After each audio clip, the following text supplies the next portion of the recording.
Hello, doctor. Are you? Peachy. Peachy keen. Was it the 1940s or 1950s? Fruity way to say everything's A-okay. Peachy. Peachy. um, Parenting of the year moment. We should start sharing those because we've got many. We do. Can we just talk about the fact that I basically crushed you guys in trivia, even though you gave every advantage possible to every other player but me? Is that the Because moment your you're head going to is full of useless knowledge. Not useless if I'm winning with it. Like everything. What was Jenny's number? 8675309. 8675309. I don't know why you don't know that. And everything, like you know everything. Thank you. What were some other questions? We're just like, how do you know that? The look on Maya's face when she asked me the last question. What was the last question? I wasn't there for it. Where does everybody know your name? And I'm like, cheers. Cheers. And the look on her face is just like, ugh, like utter disgust that I got another one right. And she just threw the curtain. Well, that one I know. But there were some really random ones. Like what was the log commercial one? Ren and Stimpy. What faux commercial runs in Ren and Stimpy? It's log. It's log, log, log. Like, and from every generation, you knew random nothingness from every generation. I made a deal with the devil like Robert Johnson did at the Crossroads, where he wanted to be the best guitar player in the world. I made a deal where I gave up every other positive attribute for the ability to attract and store useless knowledge. You didn't know. I've got one that you didn't know.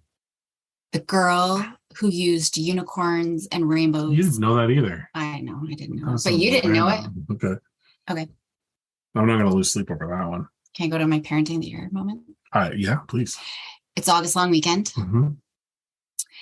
And we have very burnt children. We do. That's pretty much it. Yeah, we have 3 tomatoes running around. Actually, the older the teenager knows, she is still white. How does she know? Because she's been severely burnt. Yeah, so it's trial and error, right? Because we make good attempts to say, hey, do you guys do? I've never actually seen them once put on sunscreen. I have, but I've come to the conclusion that when they say they've done it, it is a very suspect application process. Mm-hmm. Like I think they think the spray stuff is like cologne, where you just spray it in the air, and if you walk through it, it'll drench you in it, and then you're covered, and you're covered for 16 hours at least. They don't understand the idea of reapplication. I would almost say that they enjoy sunscreen as much as they enjoy regular bathing at this point, because it's just such a fight.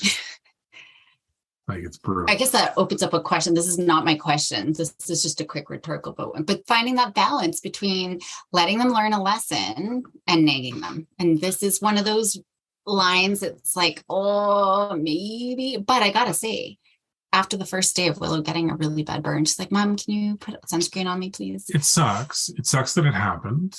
And I'll be completely honest, I thought we were reapplying fair enough. The problem was the day she got burnt, we spent way longer sitting in the middle of the lake than I think any of us really realized. Yeah. So I think the time frame between reapplications was much longer than we expected. Yeah. And yeah, she got burnt. So I think that was the only unfortunate part. Thomas seems fine, and you're right, Maya is still pale. Self-sufficient. Yeah, but that definitely, I mean, it's seasonal, right? That's our seasonal parent of the year win. Yeah. So my question for today is, one of the biggest things that I work on with parents is their relationship with kids, really, right? And even, it doesn't matter what parents bring their kids in for, usually I end up working on strengthening the relationship and particularly responding in helpful ways, even if their kids are having big emotional meltdowns or freakouts or you broke my cookie or whatever it is. Everything always kind of comes back to parents' ability to co-regulate with their kids, keep their cool and respond in helpful ways. I'm actually doing my other podcast, a whole summer skill building series just on emotion regulation. And for the first part of July, it was all about parents' ability to co-regulate. But we can't co-regulate if we aren't doing good ourselves. And I'm often saying, our kids are doing good if we're doing good. Right. And if your kids aren't doing good, probably we're not doing good. Our own stress management, are we getting enough sleep and taking care of ourselves and all of those sorts of things. So I guess my question of the day is, for us to be effective parents who can respond effectively to their kids, who can have strong relationships with their kids, what do we need to do to take care of ourselves? I'd say the first thing is don't have kids. Number one step in keeping a good life balance and focus on yourself and your own health is don't introduce kids to the mix. Wasn't that our very first podcast episode where we just said flat out, don't have kids? That was our first piece. Done. And then maybe that's anyway, it. Okay. Okay. So if we do have kids, if it's too late, we cross that line. We've lost the receipts. So simplify the question down for me. What do we need to do? Just self-care for parents. What do you think is important for self-care?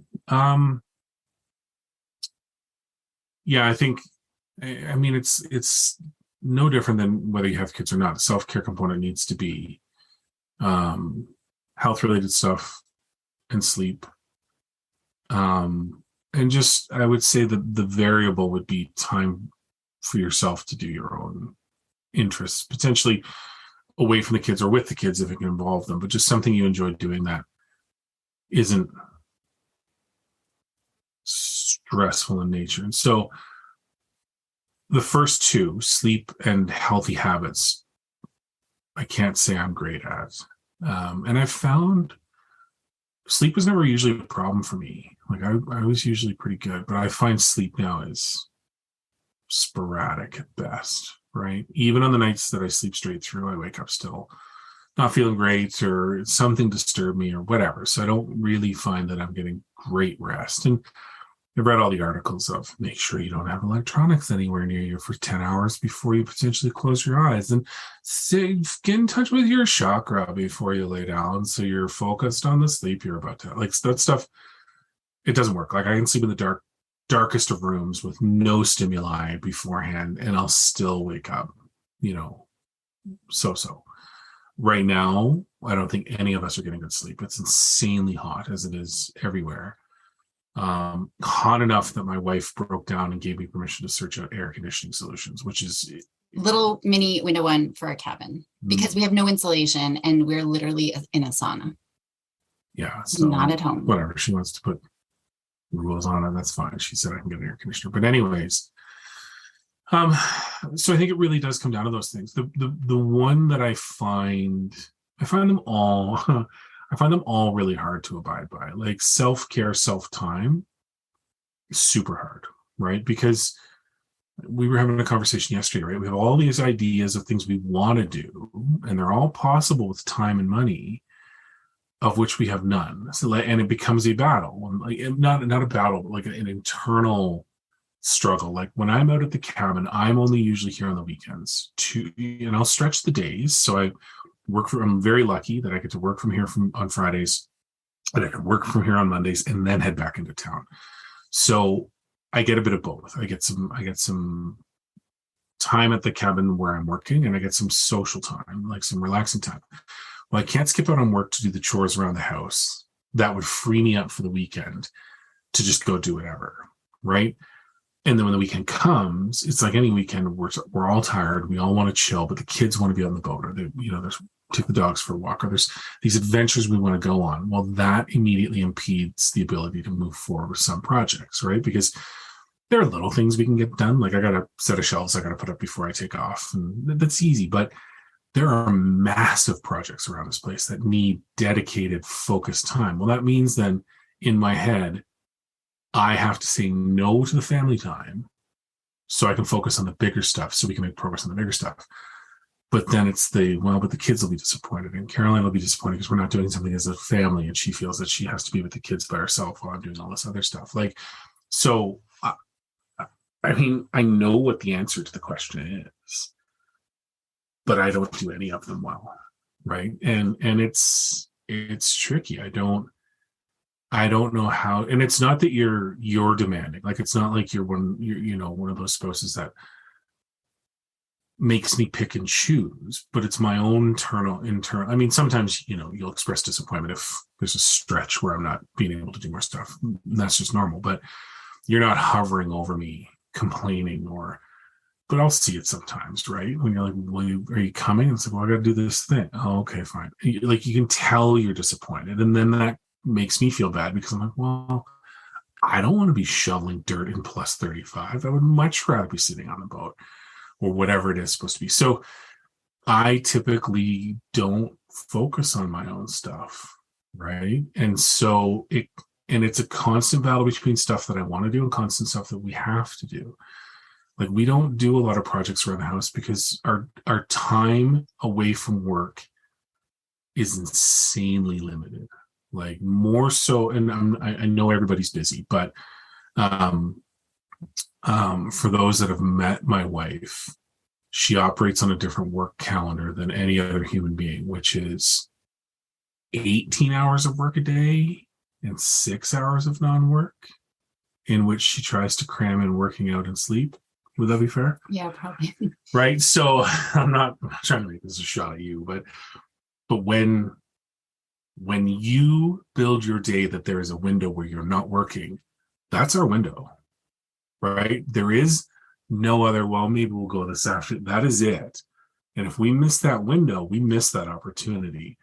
So to wake up in the morning and be like, I'm going to start renovating the bathroom, knowing that you're done work at 10 a.m. and your expectation is that we're going to go try and do a thing. I'm like, well, I'm not going to start it because then I'll get in shit that it's never done and it's all ripped apart and it's whatever. Like, those projects that are sitting half started, half finished, those are the problems, right? So I default to wait mode. I'm just going to wait.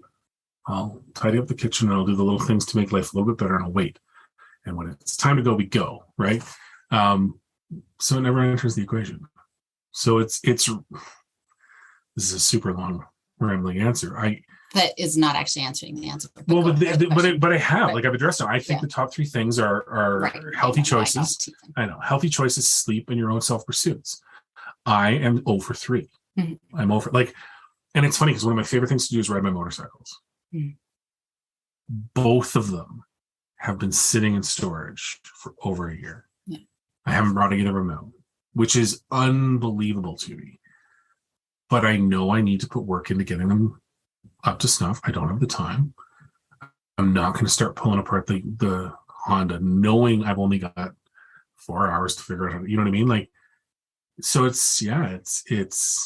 it really raises a bigger question for me now out of your question, which is, how do you implement what you know to be the important stuff? And I don't know that. Because I think we all know that stuff. I think the missing piece too there is the social connection. I think you're good with that. Like, you went golfing last week and you went and saw friends last week. So not that it's tons, but you occasionally are able to insert that piece, which I do think is a step in the right direction. But I don't know how much you initiate it. It's usually other people initiating it. Yeah, it's rare anymore that I'll initiate. Yeah. It's rare. And again, it comes out like both girls came home with me last week and I had the week planned and was not expecting anybody else in the house with me. So I'm like, yeah, I've got 2 free nights. I'm going to go try and make the most of it. Mm-hmm. And one of them was like, oh, well, if you're not going to be here, I'm just going to go hang out with grandma, and left to go to grandma's house for a few days. And the other sat at home with nothing to do. And that I feel bad about. Like, we could have watched a movie. We could have done some stuff. But at the same time, that one child that sat at home has been chirping us that you guys never do anything with friends anymore. You never go out and do anything. You just sit and blah, blah, blah, blah. And she's right. Yeah. But I don't know how to do it. Well, and that's the thing, right? I think we all know, everybody, the one person listening. No, I'm just kidding. We all know it. Gosh, I'm an expert in this and I'm always coaching parents. We need to engage in self-care, right? And this is definitely the one area that I do need to practice what I preach. And I do know good sleep hygiene. I teach it, but being able to practice it is a different story, right? Yeah. And the whole self-care piece. I mean, I am good though with working out in the morning. That's you excel at the healthy decisions from a physical nutritional standpoint, like unbelievable. Mm-hmm. Like, to the point now where we're at risk that people think you're my daughter. The difference in our appearance is so stark, right? But it's true though. Like you've always and that is one thing I wish was better ingrained in me growing up, but it's absolutely ingrained in you. Like you're a completely different, unpleasant person when those things don't line up, right? So, well, the girls know by 9 if I haven't worked out because I'm cranky, and so I know for and it's not even my self-care; it's for my mental health, my ability to even do the work, to not fall into a pit of anger or depression or whatever. Just for me to function, I have to do those things. Yeah. And they become so automatic. And I think that's the secret. It becomes so automatic that you don't even have to think about it, because as soon as we try to make the decision that I'm going to, and then we create the shoulds, I should, and we should all over ourselves all the time, right? I should be doing this and I should be doing that. And that's a problem. Did you just say we should all over ourselves? Yeah. Have you not heard that before? No, that's great phrase. We do all the time in every different aspect. So it's a matter of, okay, so recognizing what is the number one area that we need to work on. Mm-hmm. I mean, sleep, I just did an article on, there was a big debate between sleep and anxiety. Which do you target first? And everybody, all the professionals, doctors, and everyone was saying, you got to target the anxiety first. But I'm like, whoa. If we don't have good sleep, there's nothing we can do. Any coping strategies and anxiety management. So I kind of flipped it on its head for all the readers who were saying anxiety, sleep, and sleep. Without that, we cannot function. So that might be a good priority. But I think it's a matter of sitting down. What's going to make all the difference in the world? Thinking of stress and the relationship with our kids. If for me, it probably would be sleep. What would yours be? Yeah, I think it all stems from sleep, because I think when I'm tired, I make, like anybody, I am more anxious. I am more worried about things that don't matter, the things I can't control. But I'm also less effective. I don't make decisions that set me up for the next day, right? Mm-hmm. Like I think I can get some stuff done if I stay up later, but I don't. In retrospect, I am super inefficient. Like back in, let's say it's pre-kids. I don't know if it was pre-kids, but back years ago, yeah, like you went to bed, I would crank through 2 or 3 hours of stuff I wanted to do. Whether it was personal interest stuff or work stuff, I was a machine, like no problem. Now, by the time you guys all go to bed and I get the house to myself, my brain is mush. And that's not saying it's an improvement over the rest of the day, but I notice I can't focus. I can't think straight. I can't initiate the way I used to, right? So it's a huge struggle. So then I'm like, well, why am I doing this? Why not just go to bed, get some sleep? But I wake up exhausted, right? And so I find it creeps in everything else, right? I don't feel I have the energy to work out, even though I know working out would give me more energy. It's tough to initiate because I'm exhausted. Like I wake up exhausted. And part of that is environmental. Like when it's hot, I hate it. Like I would rather sleep in an icebox. Part of it is I've been trying for months to get into a sleep clinic to see about, a CPAP or something like that, just to see if it'll even help me, right? Which is a whole different soapbox about the referral system in the Canadian healthcare and all that. But anyways, I know it all stems from, if I was more rested, I would be more focused and I would be more energetic to take on the other things, because when I'm not, I just default to ease, right? Easy dinner, easier not to work out, easier, blah, blah, blah, blah, blah. So yeah, that to me would be it. It's funny that you say ease, because it's still hard. Oh, yeah. Not sleeping, not working out, not feeling good is hard, right? So I always say choose your hard. But well, and I've formed habits. Yeah, it's rebuilding the habits that have taken me in a completely different direction. I'm stripping down. It's so hot. This is fantastic. This podcast just got wicked. I've got a bathing suit on underneath. But yeah, it's rebuilding habits that are now ingrained without realizing that I created the habits to begin with. Like I didn't set out to sleep 4 hours a night, right? I didn't set out to not work out. Like when you and I got married and we were working out together all the time, it was our, like we did it. Like we were up. I hated getting up in the mornings, but we got up at like 6:30 or 7 in the morning. We pounded through an hour and a half, and off we went, right? You've continued to do that. I have sought a different path. But it all comes back to, I know what needs to happen, but I could go right now. Like I could literally, you tease me about this on the podcast. If I sat back and deliberately decided to shut my brain off, I would be unconscious in under 5 minutes. Yeah. And this is an uncomfortable chair in an uncomfortable room with a blazingly bright light. But so I know that's what robs it up, all the other stuff. Mm-hmm. Well, and it goes back to that automaticity. I mean, for me, and maybe this is a future episode, just helping our kids develop healthy habits. Because for me, I started working out as a kid when I was 8 years old in the morning, right? And that's what makes it really easy. But I pair it with something, and we can maybe talk about this with sleep. But I also want to do an episode on sleep, but I pair it. So first thing in the morning. So I always ask people, what's the very first thing you do? For me, I go pee. So if I'm already peeing anyways, what else could I be doing? We have a shelf right in front of our toilet. I put floss there. So as I'm peeing, I floss my teeth. So it's so automatic. I'm pairing it with something I already do. What's right next to me at the toilet? A little hook with my workout clothes. So I can floss my teeth, put on my workout clothes. She's done peeing. After I'm done peeing, but before I wipe.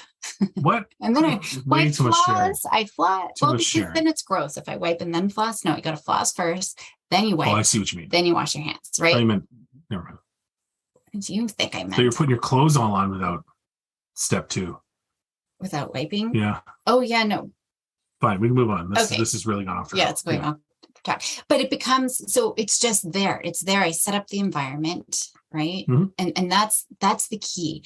Our brain isn't built to be motivated. It's not. We'll never have the energy. We'll always be able to talk our way out of whatever it is that we think that we should be doing, right? Yeah. So it's setting up the environment. And I think we all know these things, but it's just picking. And I wanted to open that conversation for us to think about and our listeners to think about, what is that one thing? And then we can build on there that I can work on today, starting today, one tiny little thing. It could be 1 minute of a mindfulness, eating a piece of chocolate and paying attention to it as you eat, right? It could be one thing different that I'm going to shift, that I'm going to try. And how do we support each other with getting to bed earlier, maybe, for example? I think I can't get up any earlier. I can't wake up any later, I guess.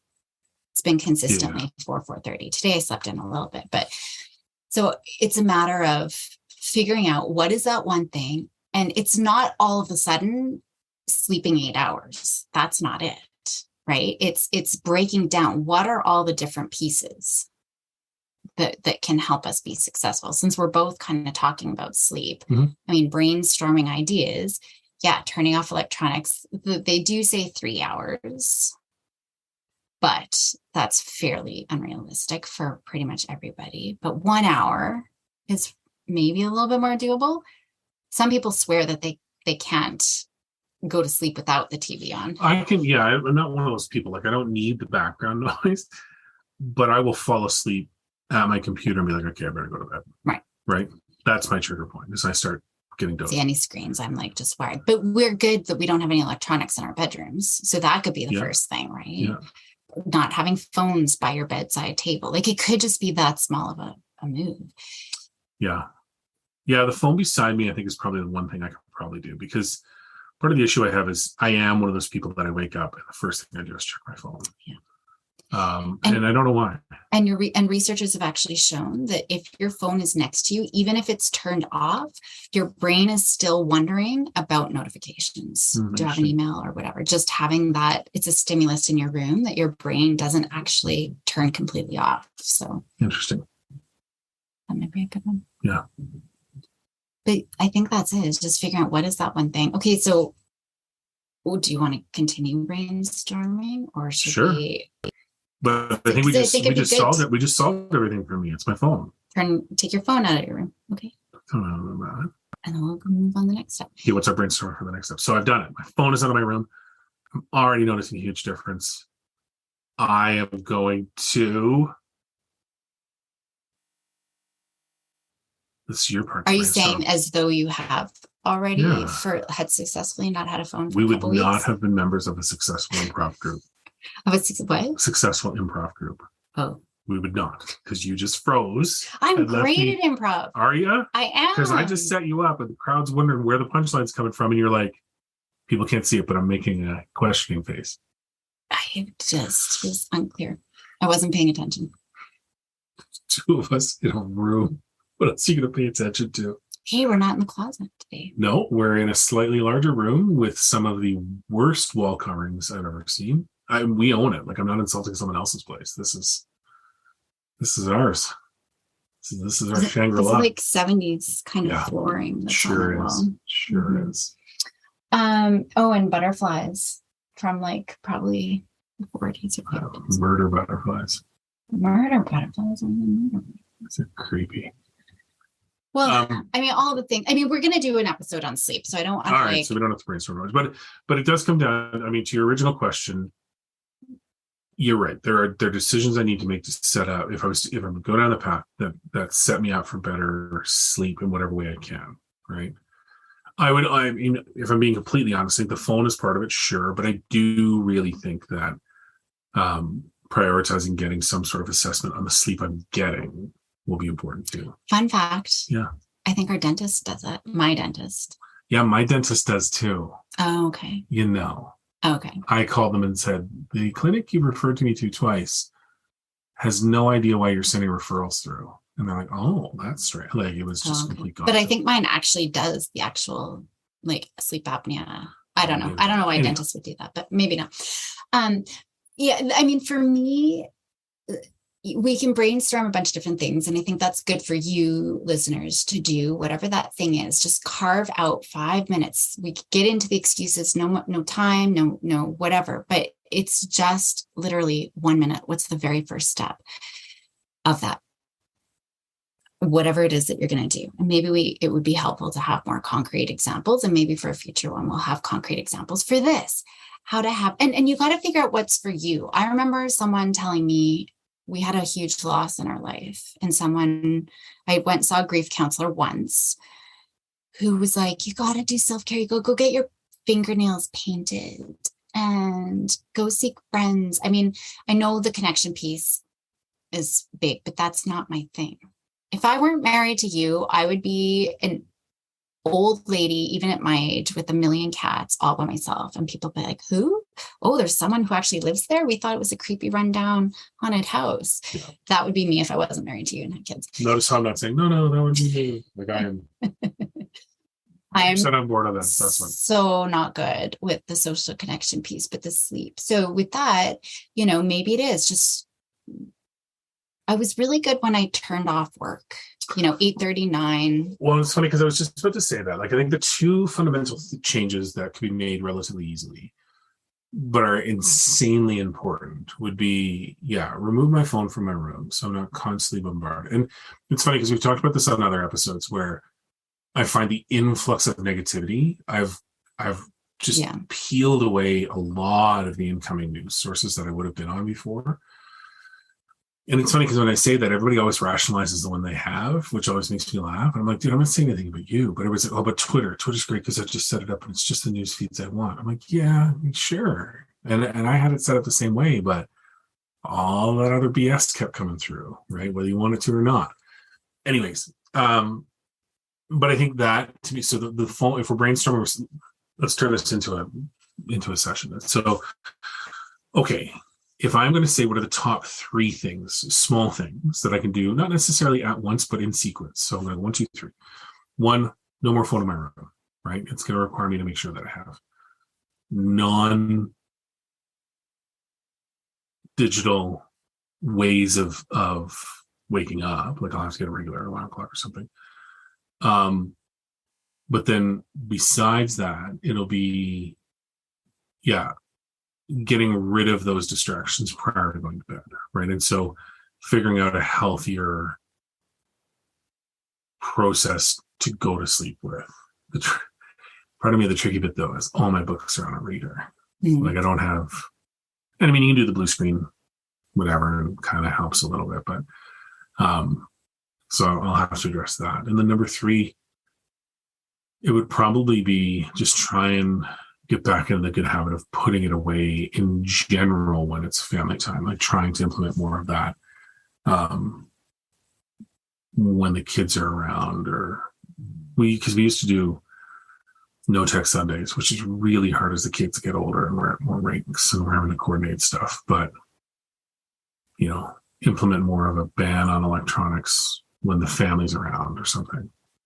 And even just one thing that if anyone were going to focus on sleep, it's getting up at the same time every morning. Yeah. It doesn't matter if it's Saturday. Like it's summer holidays. I'm still getting up 4:35, like waking up at the consistent time, no matter what, can make all the difference in the world.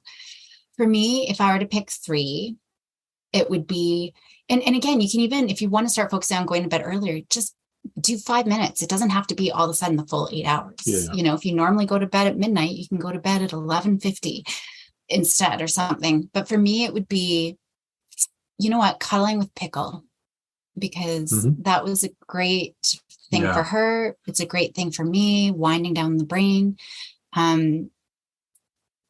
There's so many things that we can get into, but that will be one for me that I'm going to work on. Turning off electronics an hour before, like no work the hour before I'm ready to go to bed. So here's the question then. What are you going to set as your bedtime? Yeah. Because you've been sneaky with that, where you'll push it like me. So you're up some nights later than me, which is odd. Yeah. So I think if I can offer a suggestion, I think you need to set that parameter up. I'm going to turn it off by 8 and start my bedtime routine at 9, right? And whatever that is, get ready, read, whatever, might be more important. Yeah. Just about it. Yeah. I like 8. And especially getting back ready for school, now is the time to start making those transitions, just so we can, so I think 8 o'clock's a great number. And then I can play, maybe we'll check in a week, tweak, and go from there. I think for me, the first thing, because to take on all of them at once is going to be a lot. So for me to be successful, see, I've already forgot one of them. Cuddle with Pickle, turn off my stuff at 8. What was the third? That was it. We only went through 2. Oh, I thought I said another one. Okay, I'm just going to cuddle with Pickle for a few minutes. That's going to be my immediate focus. And then the next step will be to turn off my. So should you be checking that with the child before you implement that? I think she'll enjoy it. I think she'll enjoy it. It's one of the creepiest things ever.